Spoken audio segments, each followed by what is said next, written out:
The deafening silence in the New York loft was a monument to the moment Hollywood's most beloved storyteller finally broke. What was meant to be an intimate, reflective conversation about Steven Spielberg's latest passion project, filmed for a special segment of The Late Show with Stephen Colbert, had just erupted into a raw, unfiltered clash of egos, leaving Hollywood utterly shell-shocked. Filmed in a quiet, minimalist loft with no studio audience to soften the blows, the tension between the two titans escalated until the visionary filmmaker, the man behind cinematic masterpieces, did the unthinkable. He stormed out. The confrontation exposed a side of Colbert that shattered his carefully crafted persona as late night's most thoughtful host. His relentless personal barbs pushed Spielberg to a breaking point, transforming a rare interview into a stark revelation of the hidden, often brutal dynamics of late-night television. This isn't just a story about celebrity fallout. It's a gripping look at what happens when the cameras keep rolling and the masks come off. Stick around as we unpack the explosive moment-by-moment details. And make sure to subscribe and drop your thoughts in the comments, because this story unveils the real Stephen Colbert like never before. According to sources close to the production, the trouble began before the cameras even started rolling. Spielberg arrived at the loft, a space chosen for its artistic vibe, in a contemplative mood, eager to discuss his new film, a deeply personal exploration of memory and loss.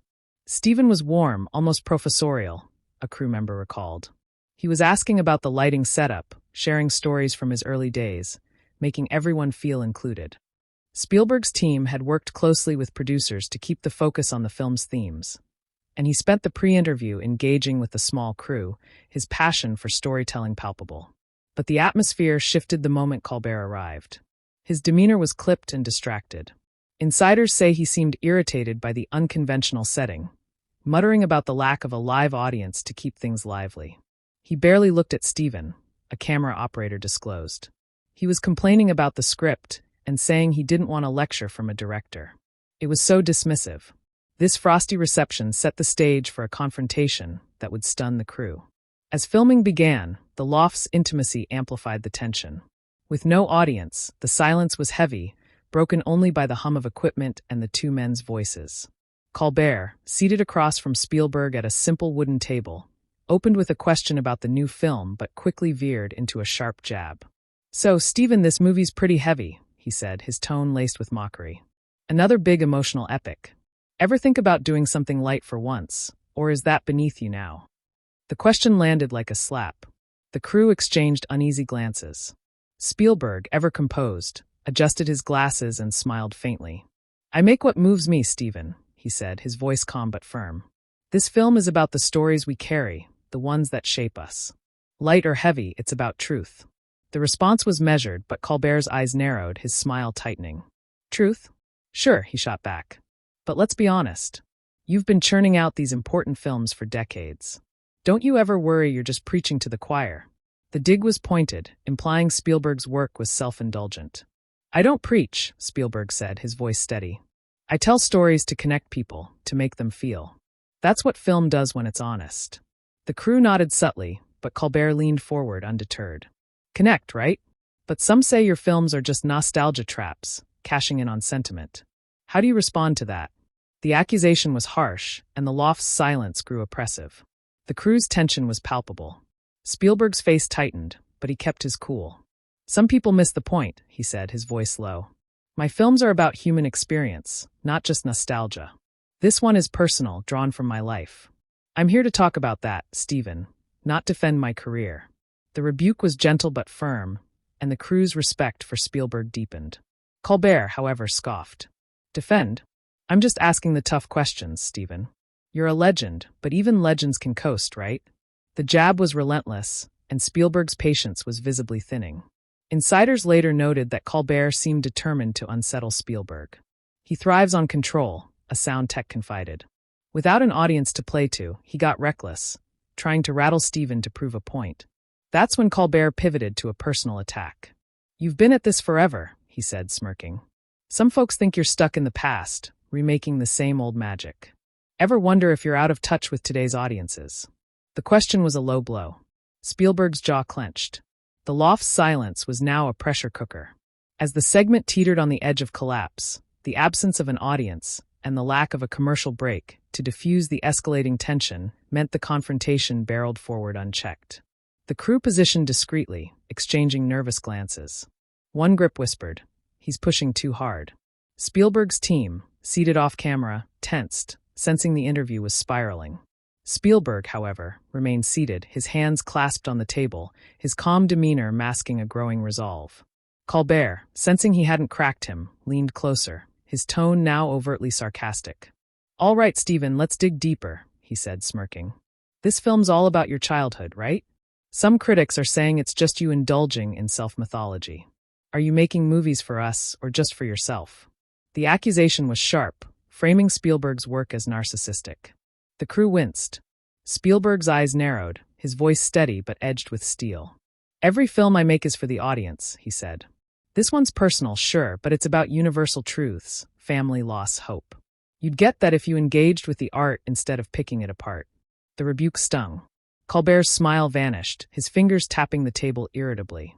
"Engage? I am engaging," he shot back, his voice rising. "I'm asking if you're still relevant, Stephen. You're a giant, but giants can stagnate. Don't you worry your best days are behind you." The question was brutal. The crew's tension spiked. A camera operator subtly shook his head. Spielberg leaned forward, his presence filling the loft. "Relevant," he said, his voice low but forceful. "I've spent 50 years telling stories that resonate across generations. This film is connecting with people right now. You're the one who's stuck, Stephen, chasing gotchas instead of meaning." The crew's eyes widened. Colbert's face flushed, his control slipping.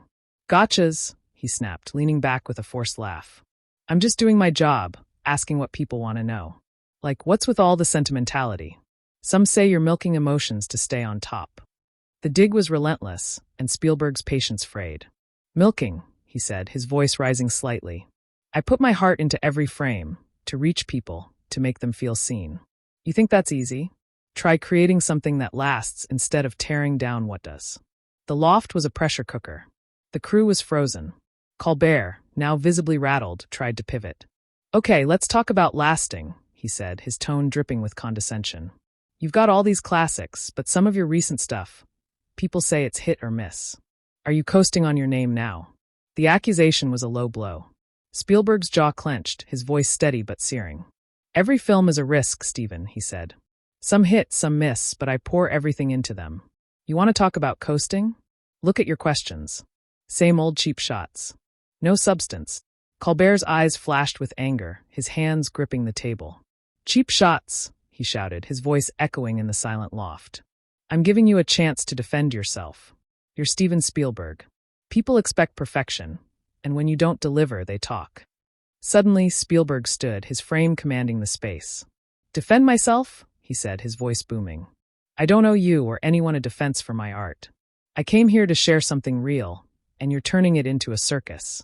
I'm done with this." The crew gasped. Panic flickered in Colbert's eyes as he stood as well. "A circus? This is my interview, Stephen.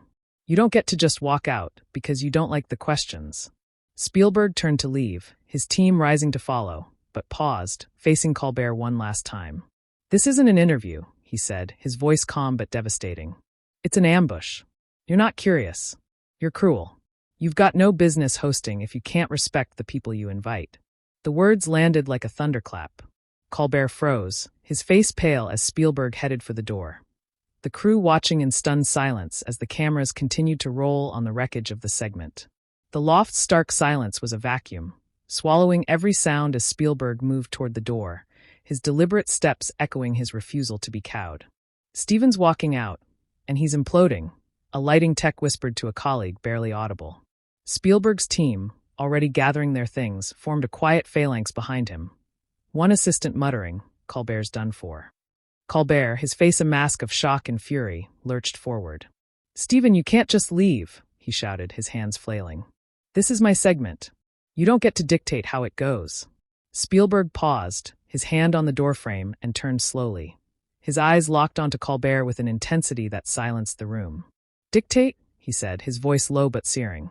"I came here to talk about a film that means everything to me, to share its heart. You chose to attack me instead. That's not hosting. It's sabotage." The crew's eyes widened. Colbert's face flushed. "Sabotage?" he snapped, stepping closer, his voice cracking. I'm asking real questions, Stephen. People want to know if you're still the genius they think you are, or just coasting on old glory. The accusation was venomous. Spielberg's posture stiffened, his voice rising with controlled fury. Coasting, he shot back. I have spent my life building worlds, telling stories that change how people see themselves. This film is as vital as anything I've ever done. You're the one coasting, Stephen, recycling cheap jabs instead of engaging with what's in front of you. The crew exchanged stunned glances. A camera operator nodded in agreement. Colbert, now visibly unhinged, laughed harshly. Engaging? I'm trying to engage. You're just too sensitive to handle a little pushback. Spielberg took a step back toward the table. Pushback? He said, his voice steady but devastating. You're not pushing, you're bullying. You're tearing down my work, my legacy, because you can't handle a conversation that's bigger than your shtick. The word landed like a slap. Colbert's eyes widened, his control shattering. Bullying, he shouted, his voice nearly breaking. This is my job, Stephen. I'm calling it like I see it. Maybe if you weren't so obsessed with being adored, you'd take the criticism. The crew tensed, sensing the point of no return. Spielberg's face hardened, his voice booming with authority. Criticism is fine, Stephen, he said. What you're doing is mockery. And it's not just me you're mocking. It's every artist who dares to bare their soul. You're disrespecting the craft. The crew here. Everyone who believes in what we do. The crew's faces lit with quiet pride. One PA wiped her eyes. Colbert, his hands shaking, tried to fire back. Disrespect? You're the one disrespecting me, acting like you're above this. You're just a director, Stephen, not some god. Spielberg's eyes blazed, but his voice dropped to a chilling calm. I'm not above anyone, he said. I'm a storyteller who respects the people I work with and the people who watch my films. You're a host who's forgotten what that word means. You've turned this into a fight because you're scared of anything real. Colbert sputtered, his face pale.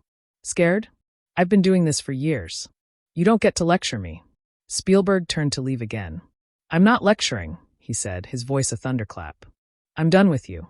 You've shown who you are, and it's not worth my time. Desperate, Colbert shouted after him. Yeah, run, Stephen. That's what you do when it gets tough, right?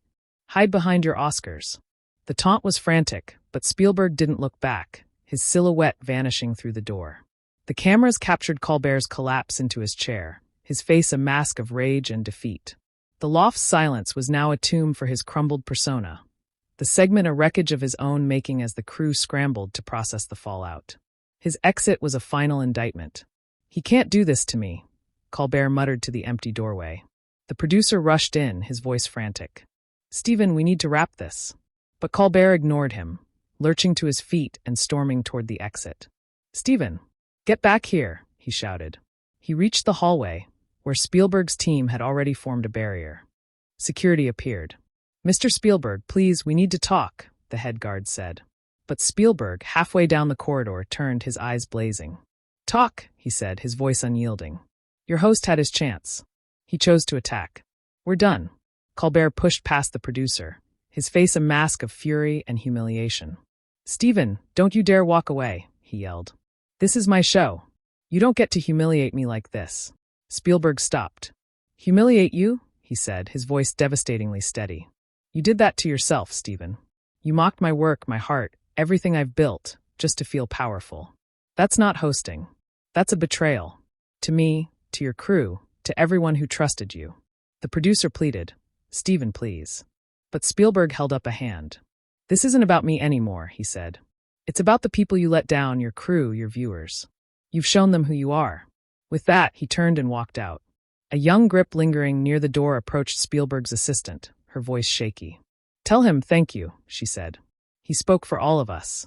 The assistant nodded, and the door closed. The aftermath was seismic. Leaked clips exploded online.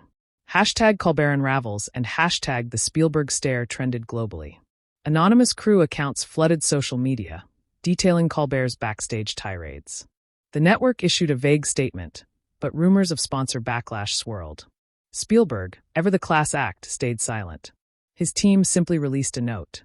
Stephen appreciates the support and is focused on his work. Filmmakers rallied, hailing his stand as a defense of artistry. Doing a Spielberg became shorthand for confronting arrogance with dignity. Colbert's show bled credibility. His social media apology, blaming a passionate exchange, was buried under an avalanche of comments praising Spielberg's integrity. The lesson? This incredible clash lays bare a powerful truth. In a world filled with posturing and performance, authenticity is the ultimate currency. True power isn't found in tearing others down to build yourself up, but in having the courage to stand for your craft, your integrity, and your heart, no matter how big the stage or how bright the lights. Respect for the art and the artist will always outlast the fleeting thrill of a cheap shot. What do you think of this explosive argument? Was Colbert's behavior indefensible, or did Spielberg overreact? Drop your thoughts in the comments below.